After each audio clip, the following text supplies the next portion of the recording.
Hi అండి. Welcome to my channel Bhagyalakshmi పచ్చ. ఎలా ఉన్నారు? బాగున్నారా? నేను కూడా చాలా బాగున్నాను. ఈరోజు కూడా చేనుకెళ్ళే పని అయితే ఉంది, కాకపోతే వెళ్ళట్లేదు. ఎందుకంటే అయ్యప్ప స్వాములు వెళ్తారు కదా, ఇరుముళ్ళు కట్టుకొని. ఇంకా వాళ్ళైతే చెప్పారు, అందుకని చేనుకైతే వెళ్ళట్లేదు, ఇంటి దగ్గరే ఉన్నాను. ఇంక ఈ రోజుతో పత్తి కూడా అయిపోయింది. కూర అయితేనేమో పప్పు చేస్తున్నాను. పప్పు త్వరగా ఉడకాలంటే బాగా నానబెట్టుకోవాలి. ఎంత బాగా నానితే పప్పు అనేది అంత త్వరగా ఉడికిద్ది. అందుకనే ఉదయం మనం నిద్ర లేచిన వెంటనే కనుక పప్పు నానబెట్టుకున్నాం అనుకోండి, త్వరగా నానిపోతాయి. పిల్లలు స్కూల్కి వెళ్ళాలి కదా, స్కూల్కి వెళ్ళేటప్పటికి వాళ్ళకి రెడీ చేయాలంటే పప్పు అనేది ఉదయాన్నే నానబెట్టుకుంటే మంచిది. అంట్లు కూడా బయటేసి నీళ్ళు చల్లాను. బట్టలకు ఉతకటానికైతే బట్టలు కూడా నానబెట్టేశాను. ఇంక ఈలోపు ముగ్గు అయితే వేస్తున్నాను. గచ్చు కడిగి కొంచెం ఆరాలి కదా ముగ్గు వేయటానికి. ఇంక ఈలోపు అయితే ఈ పనులన్నీ చేసుకున్నాను. చేసుకొని ఇంకా ముగ్గు వేసి ముగ్గులు అయితే పసుపు కుంకుమ వేస్తున్నాను. సింపుల్గా అయితే వేస్తున్నాను. ఉదయం అసలుకి చేనుకి వెళ్దామని పని చేసుకుంటున్నాను. ఇంకా అన్నం కూడా వండుదామని చెప్పేసి పప్పు అయితే చేశాను. ఇంకా నవీన్ స్కూల్కి వెళ్ళాలి, మేము కూడా చేనుకి వెళ్ళాలి కదా అని చెప్పేసి పప్పు అయితే వండుతున్నాను. ఇంక ఈరోజు వద్దులే, సోమలది వెళ్తున్నారు కదని మా ఆయన వద్దని చెప్తే ఇంకా సరేలే అని చెప్పేసి ఇంక ఇంటి దగ్గరే ఉన్నాను. ఆకుకూర అయితే కడుగుతున్నాను. అసలు ఉదయం ఇంకా చేనుకి వెళ్ళాలనే పనులు అయితే చేస్తున్నాను. నిన్న ఆకుకూర తీసుకున్నాను కదా, ఆకుకూర తీసుకొని ఫ్రిడ్జ్లో పెట్టాను కదా, ఇంకా అదైతే ఇప్పుడు కడుగుతున్నాను. నిన్న తీసుకోవటం వల్ల ఈరోజు నేను త్వరగా ఇంకా కూర అయితే చేయగలుగుతున్నాను. అసలు ఈరోజు ఆకుకూర కూడా రాలేదు. వచ్చినా సరే ఒక్కోసారి లేటుగా వస్తారు. మళ్ళీ వాళ్ళు వచ్చినప్పుడు తీసుకొని కూర చేయాలంటే కొంచెం లేట్ అయిపోయిద్ది. ఆకుకూర కొంతమంది ఏం చేస్తారంటే ముక్కలుగా కోసిన తర్వాత కోసి వాటర్లో వేసి శుభ్రంగా కడిగి వడగట్టేసి అప్పుడు కూర చేస్తారు. అలా చేయకూడదంట. మనం ఆకుకూర కట్ చేయటం వల్ల అందులో ఉండే పోషకాలన్నీ వాటర్లోకి వెళ్ళిపోతాయంట. అందుకని ఆకుకూర ఎప్పుడైనా సరే కట్ చేసి కడగకూడదు. మామూలుగా ఆకుకూరకి ఇప్పుడు కాడల్లాగా ఉంది కదా, దాన్ని శుభ్రంగా నీట్గా కడిగేసుకొని ఇంకా తర్వాత మనం కట్ చేసుకోవాలి. అప్పుడు అందులో ఉన్న పోషకాలన్నీ బయటికి వెళ్ళకుండా ఉంటాయి. మనం పప్పులో వేసుకున్నా, పులుసు కూరలో వేసుకున్నా సరే ఇంకా ఆ నీళ్ళు అనేది మనం పారబోయాం కదా, ఇంకా అలాగే తింటే ఆ పోషకాలు అనేవి మన బాడీకి అందుతాయి. మన హెల్త్కి చాలా మంచిది. ఆకుకూర అనేది ఎంత మంచిదో ప్రతి ఒక్కరికి తెలుసు. మనకి హెల్త్ బాగలేదని హాస్పిటల్కి వెళ్ళామంటే మనకు ఫస్ట్ చెప్పేది ఆకుకూరలు తినండి, ఫ్రూట్స్ తినండి అని చెప్తారు. ఆకుకూరలకి అంత విశేషం ఉంది. ఆకుకూరలు హెల్త్కి చాలా మంచిది. అందుకని ఆకుకూరలు తినేటప్పుడు కూడా అందులో ఉన్న పోషకాలు బయటికి వెళ్లకుండా ఉండాలంటే ఇలా ఆకుకూరలు కట్ చేసి కడగటం మాత్రం అస్సలుగా చేయొద్దు. కొంతమంది పప్పు వండినప్పుడు కూడా నీళ్ళన్నీ వంచేస్తుంటారు. అస్సలు అలా చేయకూడదు. పప్పులో ఉన్న పోషకాలు పోతాయి, ఆకుకూరలో ఉన్న పోషకాలు పోతాయి, అన్ని పోషకాలు బయటికి వెళ్ళిపోతాయి. ఆ నీళ్ళు ఏం చేస్తాం, మనం పారబోస్తాము.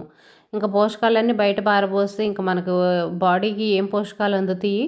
అందుకని చెప్పేసి పప్పు వండినప్పుడు అయినా సరే నీళ్ళు ఎక్కువైనా సరే వాటిని అసలుకు వంచొద్దు. అసలు సరిపడా వాటర్ పోసుకోవాలి. ఒకవేళ ఎక్కువైనాయి అనుకోండి, ఏమైద్ది, పప్పు అనేది కొంచెం లూజ్గా ఉంటుంది. పప్పు లూజ్గా ఉంటేనే మనకి గ్యాస్ట్రిక్ ప్రాబ్లం కూడా రాకుండా ఉంటుంది. పప్పు అనేది మరీ గట్టిగా శుద్ధలాగా ఉండి అలా తిన్నామంటే మనకి గ్యాస్ ప్రాబ్లం అనేది బాగా ఎక్కువగా వచ్చింది. అందుకోసమని పప్పు అనేది కొంచెం లూజ్గానే ఉండాలి. కొంతమంది అయితే పప్పు వండుకుంటారండి, అసలు నీళ్ళుగా మన చారు ఉంటాయి కదా, సేమ్ చిక్కగా సాంబార్ పెట్టుకుంటే ఎలా ఉంటాయో అలా వండుకుంటారు పప్పు. అలా తినటమే చాలా మంచిది. గ్యాస్ట్రిక్ ప్రాబ్లం అనేది కూడా ఎక్కువ రాకుండా ఉంటుందంట. ఆకుకూర పప్పు అయితే వండేశాను. ఇంకా వండిన తర్వాత నవీన్కి బాక్స్కి అయితే పెడుతున్నాను. ఇంకా బాక్స్ నేను కలిపే పెడతాను. వాడికి కలుపుకొని తినడానికి లేట్ అయిద్దంట, ఇబ్బందిగా ఉంటుంది, కలిపే పెట్టమంటాడు. అందుకని కలిపి పెడుతున్నాను.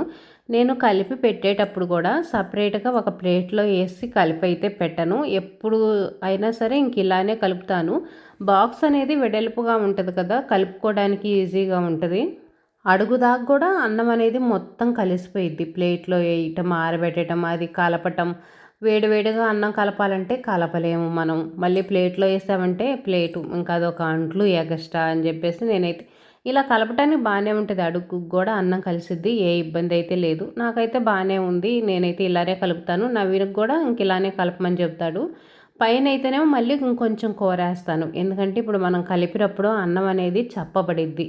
పొడన్నం తీసుకెళ్ళి కూర కలుపుకొని తినేదానికి ఇలా అన్నం కూర కలిపేసి మళ్ళీ మధ్యాహ్నం తినేదానికి టేస్ట్ అనేది మారిపోయిద్ది. అన్నం అనేది కొంచెం చప్పబడిద్ది. పిల్లలకి కలుపుకోవటం రాదు. కలుపుకోవటం వచ్చినా సరే వాళ్ళు కలుపుకొని తినేటప్పుడు కూడా లేట్ అయిద్దంట బెల్లు కొడతారని చెప్పడం వల్ల నేనైతే ఇలా కలిపి పెట్టి పైన అయితే ఇంకొంచెం కూర అయితే వేస్తాను. వాడికి కూర చాలలేదనుకుంటే ఆ కూర కలుపుకొని తింటాడు.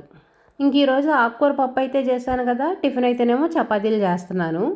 పిల్లలకి స్కూల్ ఉన్నప్పుడు కానీ నేను చేనుకి వెళ్ళేటప్పుడు కానీ చపాతీల్లోకి అన్నంలోకి సరిపడా కూర అయితే ఒకటి చేస్తాను. మామూలుగా సండే అనుకోండి చపాతీల్లోకి సపరేట్గా బంగాళదుంప కుర్మా అలా అయితే చేస్తాను. సండే అంటే మనం ఎక్కువ శాతం చికెన్ తెచ్చుకుంటాం కాబట్టి ఇంక మధ్యాహ్నం పూట చికెన్ అయితే వండుతాను. చికెన్ తెచ్చుకోలేదనుకోండి ఇంకా ఎగ్గు వండటం కానీ ఏదో ఒకటి చేస్తాను. ఉదయం పూట మాత్రం చపాతీలోకి బంగాళదుంప కుర్మా అలా చేస్తుంటాను ఎక్కువ శాతం. చపాతీ బంగాళదుంప కుర్మా కాంబినేషన్ అనేది చాలా బాగుంటుంది. మా ఇంట్లో వాళ్ళకి చాలా ఇష్టం. అందుకని సండే చేస్తే మాత్రం తప్పనిసరిగా అలా చేస్తాను. ఇంకా పిల్లలు స్కూల్కి వెళ్ళాలి, నేను చేనుకి వెళ్ళాలి హడావుడి అనుకున్నప్పుడు మాత్రం అన్నంలోకి చపాతీల్లోకి రెండిట్లోకి ఉపయోగపడే విధంగా ఇలా పప్పు చేయటం కానీ లేదనుకోండి ఏదైనా పులుసు కూరలు దోసకాయ టమాటా కూర అలా పులుసు కూరలు రెండింటికి ఉపయోగపడే విధంగా కూరలు అయితే చేస్తాను. కొంతమంది అయితే చపాతీల్లోకి ఉట్టి పచ్చడి వేసుకొని తింటారు, కొంతమంది పంచదార వేసుకొని తింటారు.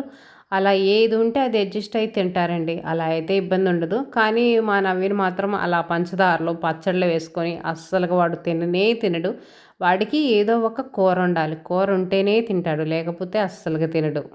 పప్పు కూడా మనం ఎక్కువ క్వాంటిటీలో వండుకుంటాం కదా, పప్పు అనేది ఎక్కువ కూర వచ్చింది. అప్పుడు మనం చపాతీల్లోకి తిన్నా రైస్లోకి తిన్నా కూడా మనకి ఏ ఇబ్బంది ఉండదు.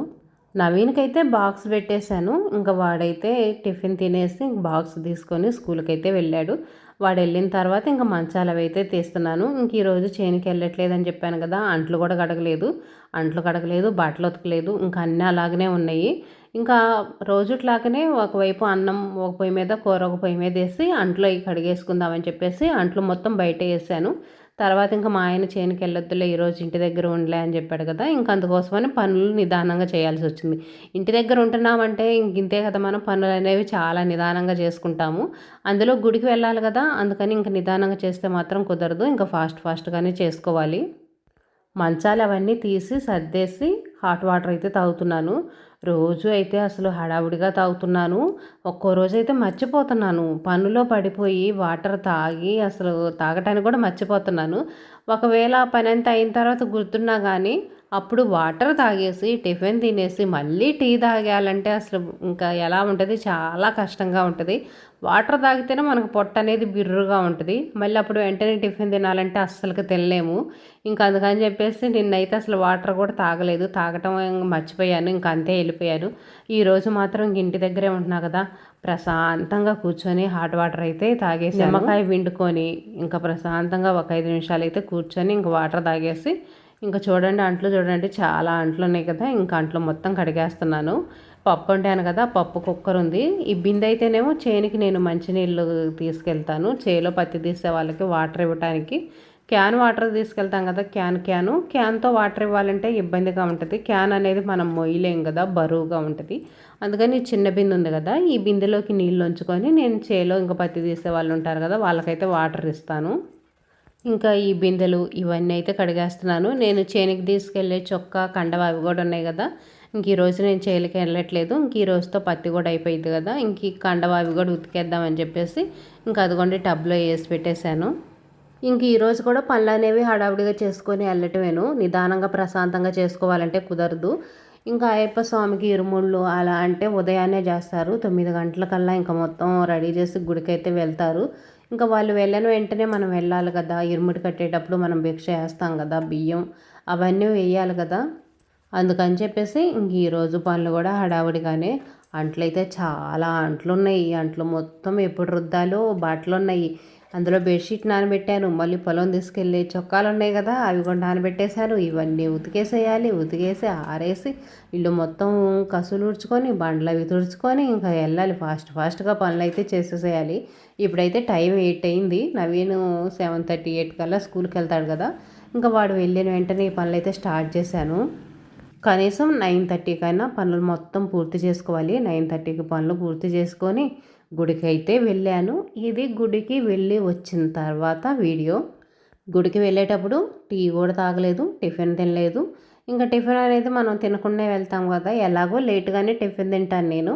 ఇంకా అలాంటప్పుడు ఇప్పుడు తింటాం ఎందుకులే, గుడికి తినకుండా వెళ్తేనే మంచిది కదా అని చెప్పేసి ఇంకా తినకుండానే గుడికి అయితే వెళ్ళాను. వచ్చిన తర్వాత చపాతీలు చేశాను కదా ఉదయం, ఇంకా ఒక చపాతీ అయితే తిన్నాను. ఇంక ఇప్పుడైతే టీ పెట్టుకొని తాగుతున్నా. రోజు టీ కూడా హడావుడిగా పెట్టుకోవడం, హడావుడిగా తాగిపోవటమేననుకోండి. ఇంక ఈ రోజన్నా సరే ప్రశాంతంగా కూర్చొని టీ అయితే తాగాలి. ఇంకా టీ అయితే ఇంక ఇదిగోండి పెట్టేస్తున్నాను. రోజు అయితేనేమో పాలు, నీళ్ళు, టీ పొడి, పంచదార అన్నీ కలిపేసి పొయ్యి మీద పెడతాను. ఇంకా గ్యాస్ సిమ్లో పెట్టాననుకోండి అవి మరుగుతూ ఉంటాయి. నేను ఇల్లు ఊడ్చుకుంటాను, ఏదో ఒక పని చేసుకుంటానే పొయ్యి మీద టీ పెడతాను. ఇంకా నేను ఆ పని చేసుకునేలోపు టీ మరిగిపోతాయి కదా, ఇంకా తర్వాత అయితే తాగుతాను. అది కొంచెం ఆరిపోయిన తర్వాత తాగుతాను. బాగా వేడి వేడిగా ఉన్నప్పుడు తాగామనుకోండి తాగటానికి ఎక్కువ టైం పట్టిద్ది కదా, లేట్ అయిపోయిద్ది. అందుకని చెప్పేసి కొంచెం ఆరిన తర్వాతే రోజు టీ తాగేదాన్ని. చేనుకి వెళ్ళేటప్పుడు ఇంక ఇంతే. అందులో టీ తాగకుండా వెళ్దామంటేనేమో తలనొప్పి వచ్చిద్ది. మళ్ళీ చేనుకి వెళ్తే ఎప్పుడు వస్తాము, సాయంత్రానికి వస్తాము. ఈలోపు ఇంటికి రాము. ఇంకా చేనుకి వెళ్ళినప్పుడు తలనొప్పి వచ్చిందంటే అసలు పని చేయలేము, పిచ్చి పిచ్చిగా అనిపించింది. అసలు మనశ్శాంతిగా ఉండదు. అందుకనే కొంచెం ఆరిపోయినాయి అయినా కానీ ఒక చుక్క తాగేసి వెళ్ళామనుకోండి, అమ్మయ్య టీ తాగేసానులే అని మనకి సాటిస్ఫాక్షన్గా ఉంటుంది. టీ తాగకుండా వెళ్తే ఈరోజు నేను టీ తాగలేదని ఇంకా అదే ఆలోచనలో ఉంటాము. నేను టీ పెట్టుకునేటప్పటికి టైం ఎంత అయిందో తెలుసా? 11 అయింది గుడికి వెళ్ళి వచ్చేటప్పటికి. ఇంక ఇప్పుడైతే టీ పెట్టుకుని తాగుతున్నాను. మా ఆయన కూడా చేనుకి వెళ్ళి ఇంకా చేను నుంచి ఒక టిక్కీ తీసుకొని అయితే వచ్చాడు. నేను తాగుతున్నా కదా, ఇంకా టీ తాగుతావంటే తాగుతానన్నాడు. ఇంక ఇస్తున్నాను. ప్రతిరోజు అయితే తాగలేండి, ఎప్పుడో ఒక్కసారే తాగేది. కొంచెం అల్లం వేసి అయితే టీ పెట్టాను. అల్లం అనేది అరుగుదలకు మంచిది కదా. అల్లం టీ కూడా టేస్ట్ బాగుంటాయి, హెల్త్కి కూడా చాలా మంచిది. 4 రోజుల తర్వాత ఈరోజే ఇంకా ఇంట్లో ప్రశాంతంగా కూర్చొని టీ తాగటం కానీ ఇంకే పనైనా చేయటం కానీ. మధ్యాహ్నం అయితే ఇంకా భోజనాలకైతే వెళ్ళాలి. నవీన్కి ఒక్కడికే ఉదయం అన్నం వండాను. ఇదేనండి ఈరోజు వీడియో. వీడియో నచ్చితే లైక్ చేయండి, షేర్ చేయండి, సబ్స్క్రైబ్ చేసుకోండి.